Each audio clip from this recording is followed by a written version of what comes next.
Hello there, and welcome to Lifting Your Spirits. On this episode, we talk to the Lebanese princess, Carmen Chraim. She's a comedian and writer and engineer, and we get into some really interesting stuff about what it's like performing on stage, the technical side of it, how specifically does one come across as an underdog, and how do you get the audience on your side, which I found quite interesting. We also dabble in the huge explosion that happened in Beirut this year, and we get into some very interesting Lebanese politics and kind of way of life of the people down there when they wanted to protest but couldn't because of Corona. So enjoy. We're going to open the show with me teaching you how to make a Vesper, which is the James Bond drink, shaken not stirred, except, me being me, I'm going to do it stirred. And that's what you can see on YouTube. Otherwise, listen to the lovely soothing sounds of ice rustling against a glass and viscous alcohol pouring over that ice. It's quite relaxing. And I'm also exercising my radio voice at this point, so I hope it's also calming. And a huge shout out to Mr. Mark McGee, whose voice you are listening to right now, and his music is going to appear throughout this episode. Enjoy. The weird beats and alcohol, the therapy and blank walls, strange shapes and forms. Hello and welcome to another episode of Lifting Your Spirits, a little kind of vlogcast where I teach you how to make a really classic, awesome cocktail, and then we give it to our guest and we talk about life. So the cocktail I want to show you today, everyone, is a Vesper. It's the James Bond cocktail, shaken not stirred. Well, I am going to stir this cocktail because I want to be different. I'm going to show you exactly how to make it at home. So what we need first is we need a zest of lemon. Okay, we just take off a little bit. And we want to cut a very small, thin strip off, okay? Just one. Okay, just exactly like that. We put it in the glass. We move this aside. And then what we want to do is we need our gin, which is over here. And we go for 60 mils of gin. Now, what's easy about this cocktail is you can just half the measurements as you go. Right, so we have 60 of gin,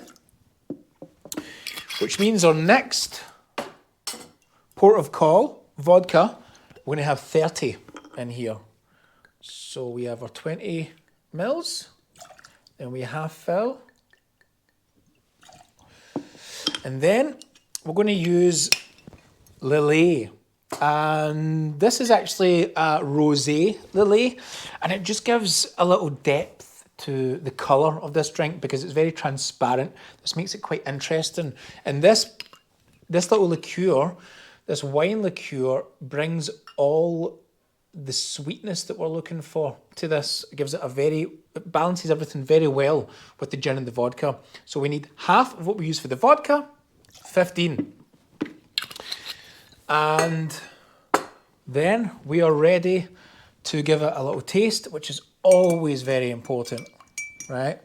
Making these stirred drinks, oh wow, it's kind of like cooking. It's like cooking a steak. You have to always constantly turn, you have to always constantly press if you want it medium rare or well done or whatever it is. Now, we need our ice. You guys have been watching me long enough that you know that this is good ice. This clouded, frosted stuff. Now, when you're stirring a drink like this, you kind of want the liquid to just about cover the ice, okay? We want to control the amount of dilution that's happening. And that's why you want to use good ice to control the dilution. So we give it a stir.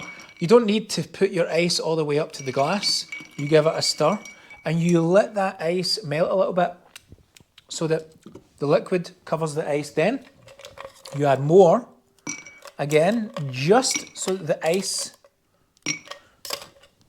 is above the level of the alcohol. We keep stirring. Give it another taste. We're getting there. Now you see the ice is melted again below the level, so we top it up again to bring it back up to the level. And that should do us for one last stir. Oh, that sound. The sound alone is awesome. Now that, my friends, is a Vesper. So we take our nice coupe glass, we take our julep strainer, and a little hand behind the back just for professionalism. And look how, I love a transparent drink. It just looks absolutely amazing. The last thing we want is a little beautiful Italian olive, right? Just to sit, rest nicely in the bottom. Oh, that saltiness of the olive is kind of going to complement the little kind of citrus zest you had in there. So I can't wait to take this to our guest. My guest this time is an absolute legend on the comedy scene. We've been friends for a very long time. She's also an engineer and she's one of the funniest people I know. She's all the way from Lebanon. Please give it up for Carmen Chraim. Oh, there you go. Can I get myself a drink?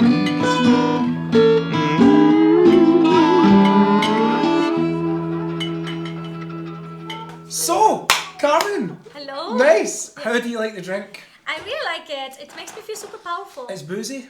It's strong. It's strong. But it's really good because you can feel the different layers inside of it. Yeah, it's. I genuinely love that one as well. Yeah. It's a very well balanced drink. Yeah. Even after a while, you can still feel it. It's good. Okay, how are you in general with booze? What kind of drunk are you? Are you a kind of do you get tired? Do you get hungry? Do you get argumentative? Do you get fun? Are you the type of person who wants to order drugs right away? What's your kind of what level on the scale of alcoholism do you fall into? I get very argumentative. Oh yeah? Yeah, very, very sarcastic. Right. And like all of my negative, like bad side just pops out. Right, okay. You know. I've never experienced that from you. Oh really? Okay, yeah, you've never seen me drunk. I've seen you drunk a few times. Tipsy, I've yeah. seen you tipsy, yeah. Yeah. But okay, cool. So you like to kind of we have a good phrase in Scotland that's called winding people up. Yeah. Where you just kind of like stir the pot and Yeah. you just, you know.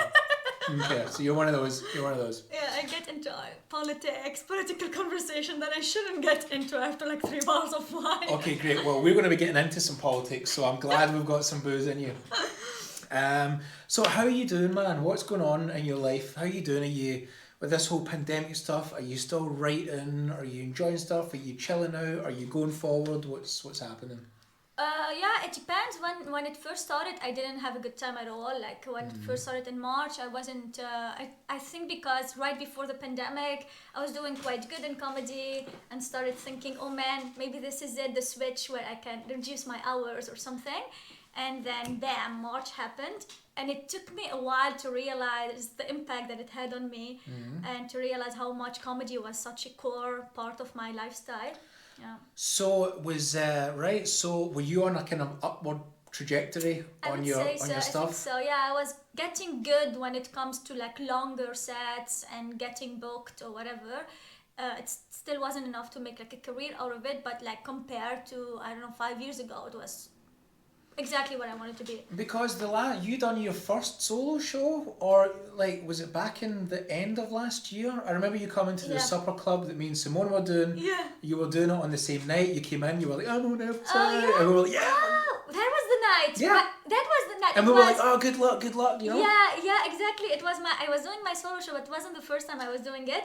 I was quite nervous because I was excluding some old material and putting some newish material inside of it, and I had no clue if people will show up or not. Okay. Yeah. Okay. But people did. They did, yeah. So what do you mean you were on an upward trajectory? Were you getting booked more for the longer sets, like your hour set, and then all that kind of just fell away? Or? Yeah, I was getting booked outside of Berlin, in Berlin itself, for longer sets. I was finally doing my solo show, double bills, all of that. And when it comes to the rhythm and presence on stage, you were getting that. I was getting there, yeah. The timing and the delivery and stuff. Yeah. It's a good feeling, isn't it, when you really start to nail that down? When you really start to, out of all the hard work and the practice that you do on the stage, it is a good feeling when you can kind of, that timing, that rhythm, the delivery just comes naturally. Yeah, and the crowd work, and also I think who I wanted to define myself on stage was finally like taking shape. Yeah. Yeah, what is that then? I'm intrigued because I think like we had discussed a while back that you were kind of, when you had started doing the comedy and everyone's trying to find their feet, you were the kind of Lebanese kind of like shouty Arab or something. But you said you were like, right, okay, I get it, I've done that. Yeah, I kind of want enough, I wanted enough of that. I want to like go down like another path. Yeah, I was still very loud and very aggressive But on stage. it suits so well, man. You know, it does. I mean, I personally think you should hold on to it, but I get it. There's a journey and with every show comes another experience that gets you closer to that envelope that you kind of just want to stay in. You know? Yeah, exactly. Yeah. I think when we talked, it was right in the pandemic, and I was trying to write new material, and I decided to delete everything old and stop with I'm an Arabic woman, Arabs are like that, Germans are like that, and just go more personal or more into personal stuff. Yeah. It's difficult to do the personal stuff. It's real difficult. How do we make them funny? How do you make my sad life funny? How to make depression funny? I know. I know. Yeah, I've tried it many times. I've tried to also, like, for me personally, I took a definite like curve away from the stuff that I was doing for the first 5, 6, 7 years of my comedy, and I started try to get like heavy into other things like religion and maybe some deep kind of personal issues. But the one thing that I found is it always was like too preachy. It was always too kind of like, I felt like I was in a lecture. I felt like I was TED Talk or something rather exactly, than, man. And there was like no jokes in there. I found it very difficult. I always stepped back from what I was writing, and it would be like 5 or 6 minutes of me just shouting at an audience because I had this pent up aggression or anger or frustration or irritated by something. But it wasn't actually coming out in a funny way. Yeah, that's very interesting, because also when I'm angry and I go on stage and I want to really talk about that topic, it sounds very preachy, no punchlines, worried like, why are you so pissed off? I think it takes a while so that you kind of get used to the bit and like understand what the bit is, understand how you want to tell it. Till the joke comes, like after a while, that you own the bit and it's not anymore my personal story, it's a comedy bit, and I think it takes just some time for it to develop into something funny. Yeah, totally. Do you find yourself like an angry person in general? Yeah. I'm not gonna lie. So I tuned it down a lot. The pandemic helped. What are you angry at? What are you angry at? I think injustice, and absolutely. Unfairness. Absolutely. Yeah, I can get that, man. I get that. Yeah, it's so weird, man. Especially living in like the Western world, in this super rich country like Germany. There's a lot of Germans, that really don't know how good they've got it, man. Yeah, I also get pissed. Let me unfold all of my list of stuff I get pissed off. I'm pissed at this right now. Don't destroy my apartment, Carmen. I'm just asking questions here. when people, I don't know, like a lot of the times I don't identify with the issues that people are nagging or like trying to raise inside of Europe, and I'm like, what the fuck are they talking about? So when I'm on stage, I want to draw the attention into issues without diminishing one type against the other. Yeah, because you also don't want to say, look at the poor Arab girl, we have it so tough. Yeah. And now we're here in Germany and you have it so good. Yeah.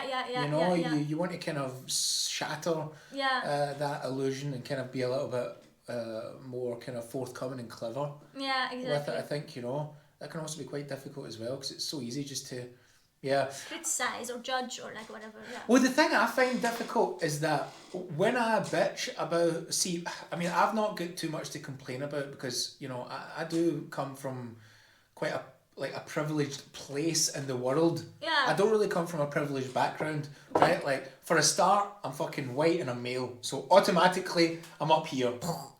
Bang at the top, right? But I always kind of thrive in considering myself working class, and that's something that Britain is systematically has in this kind of class struggle, and it's really interesting that whatever class you're in, you kind of defend it a little bit, and I always kind of say that I'm kind of definitely come from working class, maybe with the kind of social economics of stuff now, and kind of retrospect, maybe kind of working to middle class, I don't know, but I always pride myself and come from working class. And when I put myself on stage as the underdog, I kind of flow too much into whatever I'm talking about. I'm just jealous of it.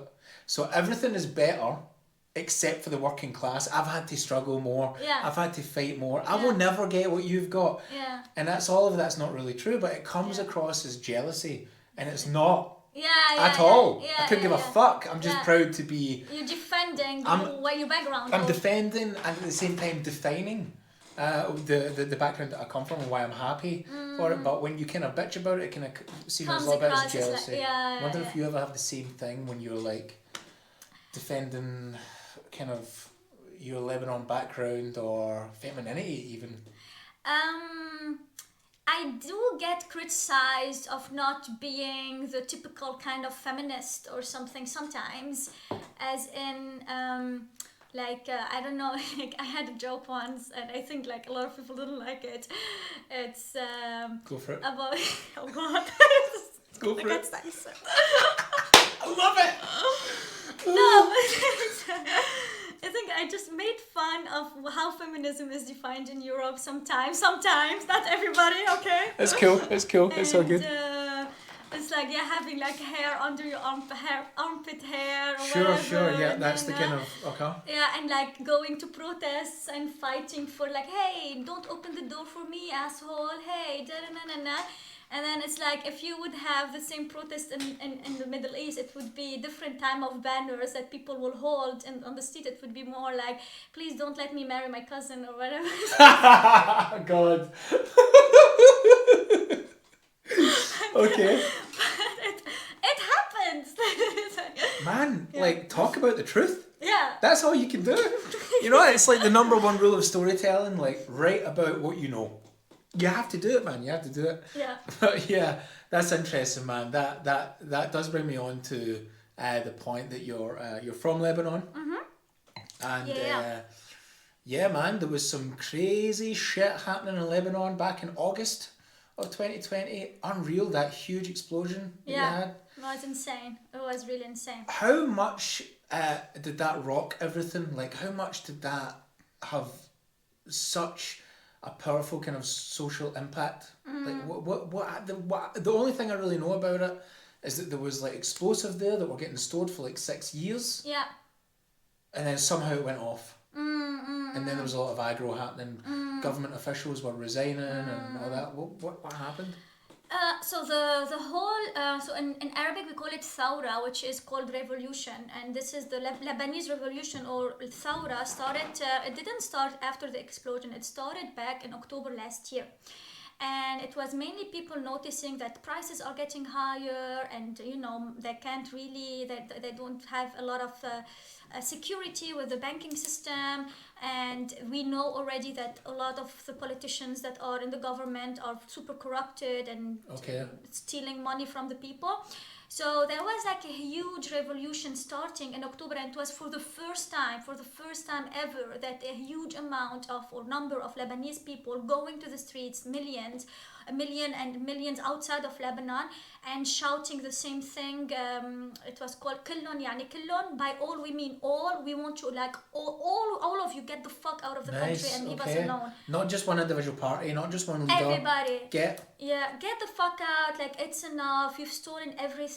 And you can see like videos of people like holding stones and like hitting buildings of the government, making music. Like there's a very powerful that's giving video. me goosebumps. That's giving me goosebumps. That's cool. Okay. Yeah. And in Lebanon, there are lots of political parties, and every political party is affiliated to a religion, and they kind of use religion in order to make people follow them even more. Like, people fear extinction of their religion or of their tribe, which is why they need to follow this political party. Interesting. Yeah. And people had enough of that?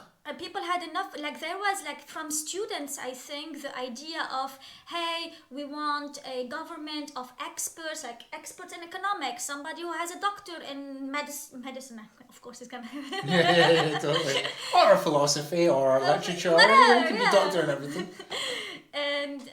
And then it started and it stopped because of Corona times, so people were not allowed anymore to go on the streets. I wonder, my conspiratorial brain goes into overdrive when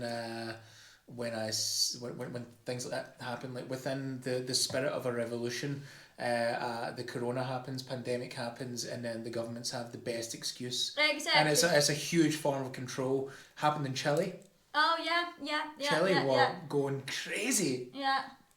Tens of millions of people in the street, and businesses just closed, economy sinking, and for very much the same reason, like just things becoming more expensive. Yeah. When the wage rate wasn't going up as well, it was actually falling. So I think it was over, in fact, this is true, it was over the public transport increasing by about 20 cents. Wow. Yeah, and the Chileans just went like that. Fuck this. Shit. 20 cents? You know what? Fuck this. And it gets to a point where people just won't take it anymore, you know, and I find that extremely interesting. Yeah. From a kind of sociological level, you know. Yeah, once you start, like, that was the thing, I think, in Lebanon, that people were following all of the political parties, but when it hits them, meaning you cannot buy bread anymore for the same price. Yeah. And in Lebanon, I think maybe 20% is richy, but the rest is working class or poor. So when it hits them to the core, then they can understand that, oh, okay, shit, maybe it's time to do something about it. So was this the first time, and kind of, like, was this something completely new for this revolution, that they just wanted the whole government out? And like also like political parties, like the what do you call it, the opposite parties, the opposing parties, did they also want them out, or was it just like a whole party get out? So the government usually is probably made of representatives from maybe 10 political, so it's a lot. So you have, in Lebanon, you have Christian Maronite, Christian Catholic, and each one of them has their own political party. Then you have Muslim Shiite, Muslim Sunnite, you have the Druze, you have Protestant, you have Armenians. There's even a small Jewish community, but I don't think they're represented in the government. And all of these political parties, for once, the people were saying, get the fuck out. Crazy. And this all happened, like, because of the explosion? Was this like the last straw? Or was this all kind of happening much before? It was insane to watch from here. So it started happening last year in October, and it was so intense. And for us, like, Lebanese living abroad, it was for the first time watching it on social media, we were like, wow, like, we've dreamt as people, or like teenagers and students living there, of this moment of people saying enough is enough. Did it make you want to go back? Yeah, I really like back last year. I went back in December, I think, but then there were no protests. It was because of Christmas. Yeah. It just it gave me hope. Oh yeah, we can do it. There's change. Then Corona happened. It stopped. It decreased everything, and then the explosion happened on the 4th of August. and then protests started taking place again. Okay, fair enough. That explosion was insane, man. Yeah, it was. Wow. Yeah. The images, yeah. It wasn't even just one. It was like, it started with a little fireworks, and then a fire, and then a little explosion, and people were like watching it from the windows, and they thought, oh, this is it. And then the big thing happened, which is why a lot of people were injured, because they didn't know that the second one is going to happen, you know. And then the kids at the windows, and And you're from Beirut, or you spent a lot of time in Beirut anyway? Yeah. So it must have been so strange to see those images. It's all those streets, because I can only imagine what it's like if something like that happened in Glasgow. Yeah. You just constantly looking at, there's West Regent Street, there's Bath Street, there's Argyle Street, whatever. And you can just see, very strange when you see something like that happen in your city, you know. Yeah, it's I mean, Beirut is not super big, so we have like. How many people live in Beirut? 1 million, I would say. Okay. I think it increased with after the war in Syria. Like lots of Syrian refugees came to Lebanon. Maybe it increased a little bit more. I think I would say 1.5 million. And yeah, we have like the main bar street, like Weserstraße, but over there, you know, or the main clubbing street. And it's like really beautiful streets as well. It's very historic. Buildings are very rare, and yeah. Okay, interesting. Okay, cool. All right. I hope that didn't kind of get you down or anything. I hope you're still. Oh no, I'm good. No worries. Yeah. Okay, cool. Because I didn't really know if I was going to breach that or not. Okay. A little part of the show that I like to do is over the corona time, I've been kind of like stuck inside. I've kind of been learning different kind of scientific facts. They've been trying to keep me a little bit sane, but I never understand any of them. So ever they just throw me into a kind of void of confusion that I can never really get out of. But do you have any sort of scientific fact that you find intriguing? Yeah, so I think one thing that when I was back at university that always intrigued me was a concept that was introduced to me for the first time in thermodynamics, and it's called entropy. Entropy. Right. I'm interested. Okay. And entropy is mainly measured by how much a system is in disorder.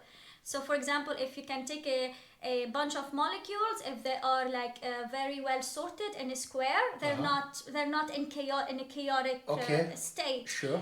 And entropy is how much chaotic the molecules are inside of a certain system.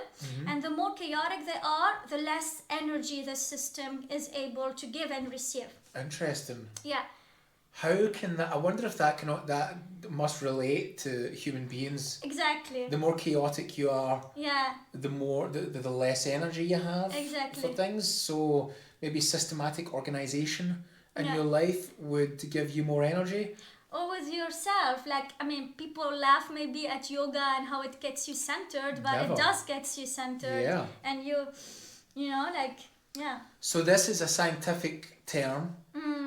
But anything scientific can be related also to the body and the spirit and the mind and all that. Very interesting. So more chaos means less energy. More chaos in the structure of the atoms.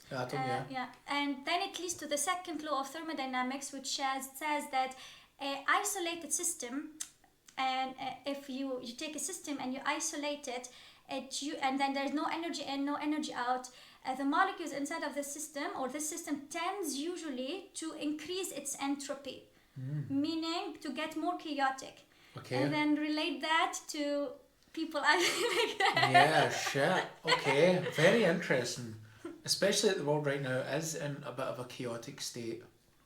Yeah. I kind of worry for the world at the moment, the way everything is, and everyone's chaos and the uncertainty I think. What do you worry about exactly? Well, there's I think a lot of people and a lot of systems that we have put in place in the societies that we've built. Comes from like habits and rituals and things that we do regularly. To have kind of chaos and uncertainty kind of puts everything off balance. Like I feel. references, I go and grab my coffee, I say hello to the net, whatever. Exactly. Yeah. No. Exactly. A lot of things like that. And it's 9 o'clock in the morning. I go get the bus. I go to work. I'm there for 10. It's 10. It's like 12:30. I'm on my lunch. I go get my bagel. Blah blah blah. People do have routine, and it doesn't have to be as structured with a plan or like a agenda. As structured or concrete is the example given. But at the end of the day, people do kind of have routine, even to the very fundamentals of kind of humanness, where you're thirsty so you drink, you're hungry so you eat, you need to Basic shelter from the needs. sun so you make a roof or something. These are all kind of habitual natural things that we do. Can we talk about the sun today? The sun is out, man. The sun has been out all day. It's fantastic. A blue sky is wonderful. Yeah. I was at the Markthalle and I just stood there like a weirdo. Yeah. In the middle of the, it was almost like I was on my bike, and then I just saw the sun and I just braked, just sat with the sun on my face. People are like, is he having a stroke? Exactly. Yeah. But you were on the way here. You stopped to take in some sun. Oh yeah, I came a bit late because it was kind of walking into a movie or something. Admiralsbrücke. Admiralsbrücke is nice. It was very beautiful singer, kind of gothic clothes and everything, and very nice voice, super smooth. The sun is shining. One lady was hugging a tree. It was amazing. Okay, cool. Oh, brilliant! Hugging a tree. Yeah, I guess that's why we need our rituals back, so that we don't just go hug random trees. But okay, cool. Thanks for that scientific thing. That was cool. This is then the wee part of the show where I allow you to ask me a question, whatever you like. I don't know what the question is. Just hit me. Okay. Nothing. Don't worry about it. So I mean, for me, Chris, I've told you this already, but when I started doing comedy, you were for me like superstar, Mr. Comedian, just going and you're making my arms fold, which means my body, energy, and language is saying that I don't like this. Is increasing. Exactly. I just want to ask you, maybe what was one of your most memorable comedy moments or comedy performances that you're like, oh man, this was. Yeah. Okay, that's kind of easy actually, because I mean, there's a lot. Yeah. There's some. I mean, basically, when you kill it, you're generally having a good time because all the work that you've done in the run up to that, people are just really laughing, like gut laughing. Yeah. I do remember that. So when I was doing the Scottish Comedian of the Year Awards over in Glasgow, right, which I've really performed in, that was really cool to be getting laughs there. So there was the semi-final, which was done in this pub down in Trongate called Maggie Mays, and it was downstairs. There must have been 150 people, easily. Wow, nice. And I had a bunch of friends there, and my friends at this point, they hadn't seen me do comedy ever, and I had my whole family there because big mistake. Well, as you know, when you do these competitions, these contests, a lot of it is based on the audience votes. Yeah, okay. So get as many people as you can do. Yeah. But you can actually watch it on the if you're watching this on YouTube, just click along a few videos and you'll see just my friend holding an old school camera phone thing. But you get an idea of how much I enjoyed that because I just nailed it, Yeah. I had rehearsed so much. How do you rehearse? Oh, that's the second question. I had rehearsed so much, and I knew that it was quite important because this would have meant getting to the final. Which was going to be in front of 900 people at a place called the O2 Academy, which is where I used to go and watch like Kings of Leon when I was 17 years old and stuff. A huge venue. Yeah. Anyway, I'd done it. I nailed it. People were laughing so hard, man. So hard. And that was like such a great feeling to have where I had an idea in my head. I wrote it down. I performed it over, well, let's face it, a couple of years.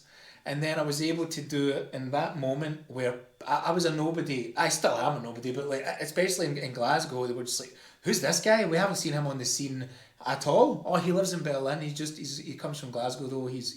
Right. I was like, right.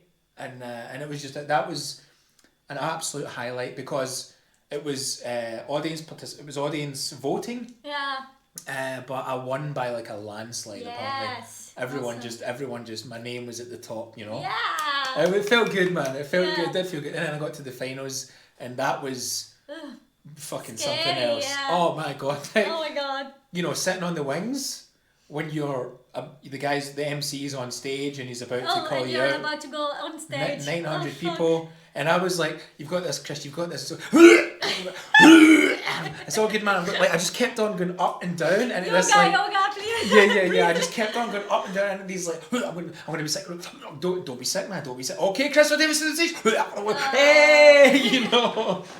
It was good. And it's not only 900, it's 900 Scottish people probably, right? 900 Glaswegians, man. Oh Yeah, God. 900 Glaswegians. And they say, like, quite, I think quite rightly so, a Glaswegian audience will tell you right away if they don't like you.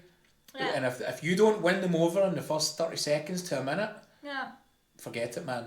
Yeah. Like, it's very once, that's what they say anyway. I've not got too much experience with it, but they say once if you perform in Glasgow, if they don't like you, fucking suck it up for the next 20 minutes or half an hour that you're on stage, because don't expect anything, don't expect to win them over. They've made their fucking decision and you're shite.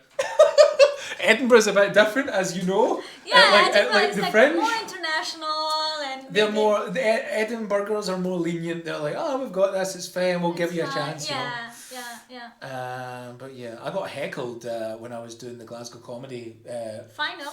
Festival. No, when I'd done the Glasgow International Comedy Festival, kind of around those years. Yeah. My family came in and fucking heckled me for shit. Yeah. You know, I've got this Cinderella joke where I've got... right. So I've got this... That's like the saddest Cinderella. I'm like, you know, I'm on the U-Bahn, someone's lost their shoe, they've stolen my phone, I'm left there with a shoe, and I'm sitting there like the shittest Cinderella story ever. And my uncle, there was silence, and my uncle just went, that joke's pish. And I was just like, oh, come on, man, fucking give me a break. But it was quite funny, but he's never allowed at any one of my shows, ever. So, are they comedic in your family as well? Yeah, my family are pretty funny, man. Yeah. Like my broader family, you know. Yeah, they're all. When you get us all together, we can all. You know, I think Scottish people are kind of quick-witted anyway. You know, they're kind of like they're. But I like Scottish. I think they're super nice as well. Like very helpful. Yeah. Yeah. I think so as well. Yeah. And people say we're like cheap and tight-fisted and geitsish, but I don't think. I didn't experience. I've met some people that are geitsish. Yeah. Okay. Yeah. But anyway. Okay, man. Cool. We're nearing the end. Ooh. But I kind of just want. How did are you fucking? That's gone, man. That is. Yeah. I'm gonna have to make another one. No, that's fine. So. Do you have any strange habits? For some reason I kind of like to ask this question because everyone is a weirdo in my eyes, so I kind of just wanted to see if you have any strange weird habits that you have that you do. Okay. Oh yeah, I mean a lot. I mean a couple at least. Okay. So whenever I'm stressed coming back from work, what calms me down is going into modular, like station. How do you call it? Stationary place, yeah. So modular is like this huge, like building. It's like 3 floors fucking high, and it's like a stationary place. It's like a load of artists go there. You can get everything anything that an artist would want. And you just go like walking inside of it and just like trying the pens like Right. calms me really a lot. because they've got the example papers, so you just scribble. I'm not. Yeah, okay. Sometimes I buy some as well. I love it. Not just Do you ever steal from Modular? No, I swear to God, I haven't. I really like You- them. I do like. Do you ever? It's good to steal from Modular. Basically, whenever I go into Modular, I always steal something. Yeah, I mean it's very easy to steal. Like there's like pens over there. Yeah, you can just put a little pen in your pocket. No one Yeah, says no one anything, noticed. no. Yeah, Yeah, but they've got loads of cool stuff there. Okay, super so cool stuff. so Yeah. that calms you down. It's like yeah. But yeah. why Modular, and why not just buy a pack of like 10 colouring in pens from like a Euro shop Yeah. and go home and calm down at That's home? boring. It has to be in Modular. It has to be there. I have space. I need the setup. Okay, I need interesting. Everything. Yeah. Okay, well next time I see you in Modular, I'm going to maybe slip something in your pocket.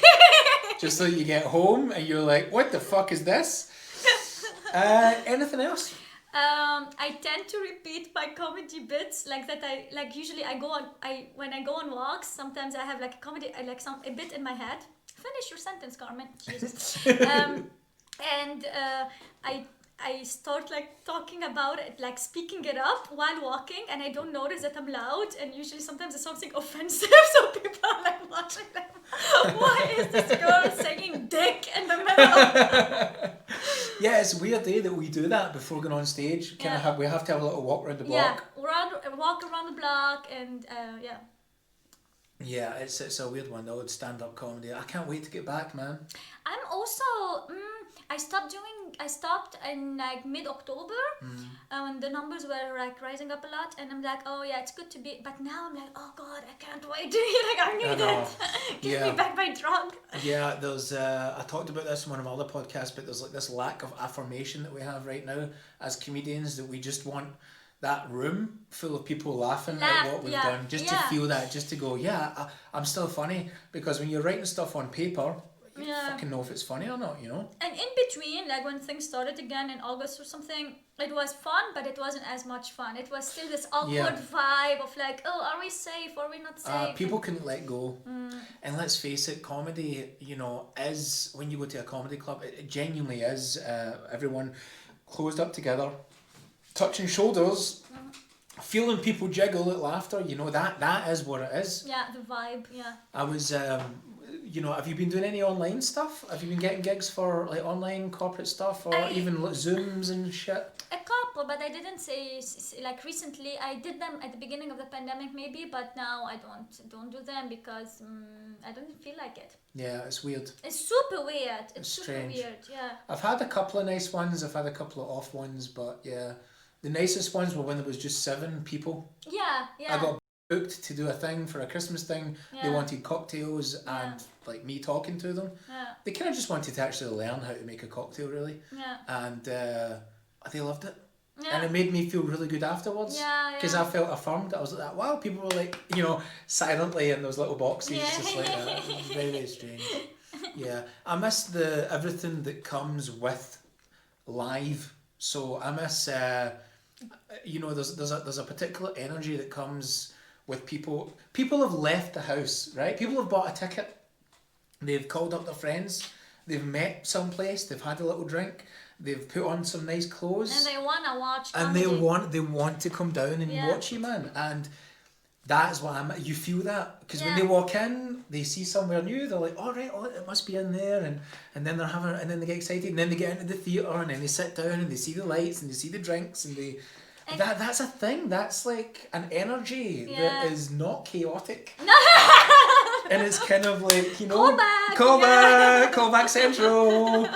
And that's what makes it stronger, because it's not chaotic. Yeah. And also, like, sorry, one last thing. Please, we have loads of time. Even though like I would be nagging afterwards, oh man, it's a lot of time, or like I get super nervous before going on stage and I have to take a poop. That's my secret. That's another habit. Are you a cacker? Yeah. Right. Okay. I'm sorry. Absolutely.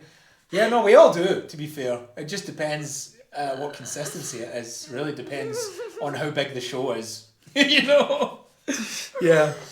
But I miss this, like, miss the being nervous and excited. I think it's all. Do you get how nervous do you get these days? Do you get like even after many years of doing it now, I still like, even for an open mic I would get nervous. Yeah, I get most nervous at an open mic. Yeah. Dude, like fucking hell, man. Like I need to make them laugh in 5 minutes. Jesus. With like newish stuff. Yeah. It's very hard. Yeah, very difficult, man. Put me in a room, give me an hour, in a room of 50 people, or 200 people or something. My God, I find it so much easier because you can just. You just loosen up. You just loosen up. Well, warm up and then before the stage, I loosen up, and then on stage, it's very strange. It's a very interesting one. Yeah, I still get a little bit nervous. What's the biggest gig you've done? What's the biggest kind of number of people? I would say 150 maybe. Yeah. Or where was 150. So let me think. One was outside of Berlin. It was in Milan. One was Cosmic Comedy one time. It was like extremely full, like 150 people. One time it was, I think different things in Berlin, 150 maybe was the maximum. What was the one in, where? Not Milan? What was that? Was that just you or was it a bunch of people? So it was an Italian show that Darmender recommended me once to the booker. And then I did it once and then he's like, oh, do you want to come back next year? Nice. And I was like, I came back. And it's very weird because it's all Italian comedians doing the show in Italian to an Italian audience, and the last act is in English, as someone doing it in English. Because that surprised me as well, because you speak a good few languages very fluently, and you said you've done comedy in French, no? Yes. And you found it easier than English? I wouldn't say easier, but the friends of mine who have seen me in French and in English told me that I'm smoother in French. Interesting. Less aggressive. Everyone's less aggressive. because and the French don't give a shit about anything. Have you ever seen an angry Frenchman? Come on. You know? They feel angry and they go, hey, fucking, I don't care. Sneeze, exactly. Okay, man, cool. What do you, I just kind of want you, like, I'm having fun just talking to you, man, it's great, so I don't even care about the time. Anything you're looking forward to most about getting back on stage, or anything that you miss from not being on stage? I know those are kind of like two different questions, but they're a wee bit related. Yeah, that's a good question. I've been thinking about it a lot lately because I think I took the decision of not postponing anymore. So next year, if things go back to normal, I don't want to always be like having this self-doubt. Oh, can I do it? Can I do my hour once a week or once every 2 weeks? Because it can be taken from you like this. Yeah. So go for it. If you can, if you have the hour, I'm going to go for it. Okay. And of course, I would need a lot of warm-up at the beginning and everything. But I think I've decided to decrease the self-doubt and self-deprecation and just do it. And if it fails, then fine. And I know that it failed, and then I can do something else. Well, that's part of the journey, isn't it? You got to kind of almost kind of seek the failure, or at least expect the failure, because once you reach the failure, you change it quickly. It's like bombing. It's like when they say if you bomb on stage, you quickly pick yourself back up. You go home, you fucking write. I think it's the best, gift, but I think it's the best, feedback you can ever get in order to get better. Oh, dude, absolutely. Go and bomb, Absolutely, man. Go and bomb. That's the thing that makes you stronger as a comedian. Absolutely. For sure, man. For sure. I mean, I would cry for a week and everything, but you'd eat like a gallon of ice cream, you know, and drink a bottle of whiskey, of course. But then you come back stronger. But you said earlier on, which is fucking surprises me with you, man, is that you haven't done it yet as a career, or you don't think you'll do it as a career. Would you like to? Is that something you can see in the future, or is it just so far away? But what annoys me in myself is that I've always, or at least for the last 2 years, I've said that I wanted to become my full-time thing, but I've never had enough self-confidence and maybe brain dedication in order to be like, fuck it, this is it, I'm gonna do it. Okay. And maybe before I had problems with, I don't have my German citizenship or whatever, I need my job. But right now I have the legal stuff are sorted, so there's nothing stopping except the financial aspect of it. Which... Does that scare you, the financial aspect? Doesn't scare me. I'm German now. Let them pay me my taxes back. Absolutely, absolutely. That's fear all the way. Absolutely, man. Cool. Okay. Yeah, I think that's a nice point to end on. give me my taxis back, Germany. Okay, mate. That was an absolute pleasure. Thank you. Just one wee last thing. Why don't you tell the hundreds and thousands of people that have subscribed to the Wandering Barman YouTube video? This is going to go out in 2030. Hence my vague calculation of all the subscribers. Tell people how they can follow you, contact you, tell them what you're up to. Yeah, sure. I mean, I'm on Instagram, Carmenita, I think. My name is. I just wanted to go underground or something. It's so weird. And Facebook, I have a Facebook page, and I have a podcast. I started it this year. It's called People of Carmen. That's very good. Yeah, I talk about political stuff in the podcast, not comedy. And yeah, this is it. And hopefully next year back on stage you can find me. Oh yeah, absolutely, man. All the links will be available in here, or on some sort of... You'll find it. Carmen, thanks very much. Cheers. Thank you.